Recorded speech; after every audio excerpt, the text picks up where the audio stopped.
Hey everybody, this is Nick with Basic Gear Review, and today we're going to be taking a look at something out of my personal collection, the Boss OC-2 Octave pedal.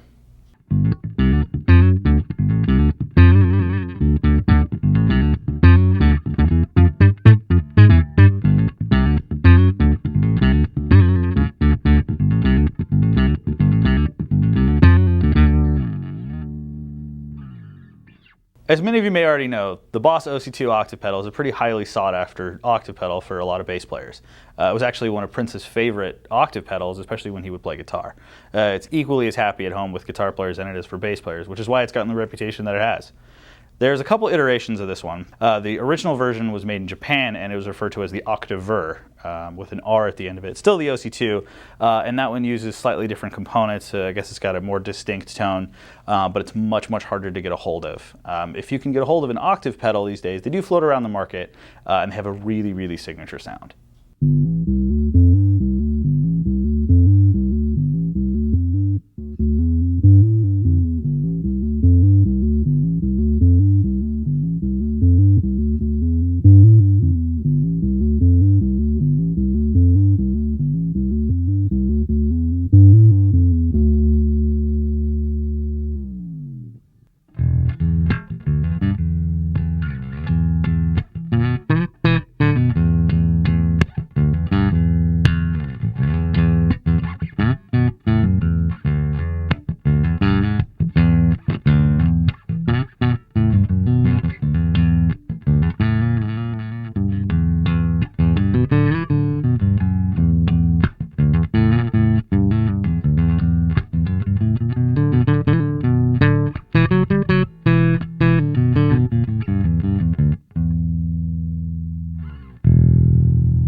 The Boss OC-2 has three knobs.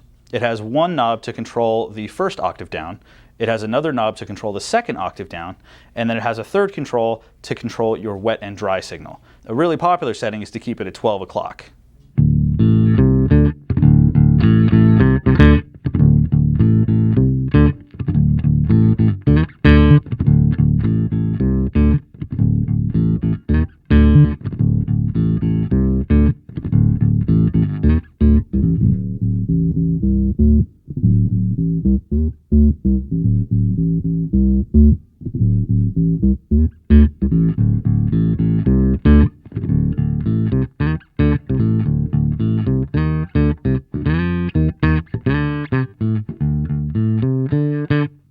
The Boss OC-2 octave pedal is unfortunately a discontinued item, but it has been replaced by the Boss OC-3, which is still available. It has a lot of the same features that the OC-2 has, plus a little bit more. There is another video on the YouTube channel too, so if you want to listen to it, you'll hear some cool stuff. Although the OC-3 has a lot more on deck than the OC-2, the OC-2 has a very particular sound all its own. Words like glitchiness get thrown around a lot, but a lot of that is going to have to do with the OC-2 specifically. When it's set all the way where it's nothing but the sub-octave, you get a really deep electronica sound. It's almost going to sound like a synthesizer, like a keyboard. And when it's set to 12 o'clock, when you have your original bass signal coming through, you'll get the natural tone plus the sub-octave down. And this thing, the OC-2, part of its awesome characteristic is that it doesn't track extremely well. Once you get down to even the A on the low E string, and even a little bit before that, the signal will jump from octave to octave. And that's part of its characteristic. A lot of guys will play way up toward the 12th fret, and then as you begin to climb down, the signal distorts itself. It jumps back from octave to octave, and it gives it a really cool synthetic sound, very distinct to the OC-2 itself.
Like all Boss pedals, this will take either a 9-volt battery or a 9-volt negative power supply. Prices tend to jump around for a used OC-2 Octave pedal made in Taiwan. Again, the Japanese one is going to be a little bit more expensive, but the Taiwanese tends to go for about $100 used on the US market. Do your digging on eBay, do your digging on Craigslist, and any local music store. Sometimes, if you're lucky, they'll have one in stock. If you like this video and you want to see more, please subscribe to our YouTube channel. Big thanks to all of our Patreon subscribers as well. And if you want to join the community, please check out Basic Gear Review on Patreon. Once again, I'm Nick with Basic Gear Review, and we'll see you all next time.